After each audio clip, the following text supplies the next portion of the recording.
आज जावेद चौधरी का एक वीलॉग मैं सुन रही थी जिसमें उन्होंने कहा कि इमरान खान जब ट्रायल के लिए जज के सामने आए तो वो रो पड़े, और उसकी वजह ये बताई जाती है कि उनकी बात नहीं हो पा रही अपने बच्चों से, काफ़ी महीने हो गए हैं और उस पर वो अफसरदा हैं। तो इसमें मुझे वो याद आया एक इंटरव्यू उनका गैर मुल्की मीडिया में, जिसमें इनसे पूछा गया तो इन्होंने कहा कि नहीं, मेरे बच्चे पाकिस्तान इस वक्त नहीं आ सकते क्योंकि यहाँ पे उनके लिए सिक्योरिटी रिस्क है, हालात सही नहीं है।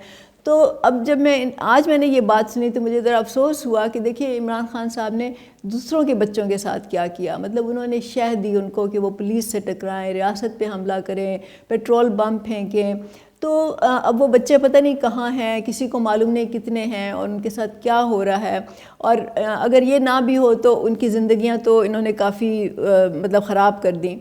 तो इमरान खान साहब को अब सोचना चाहिए कि उन्होंने मुल्क के साथ क्या किया, उन्होंने कितने नौजवानों की ज़िंदगियां जो थीं वो ख़राब की।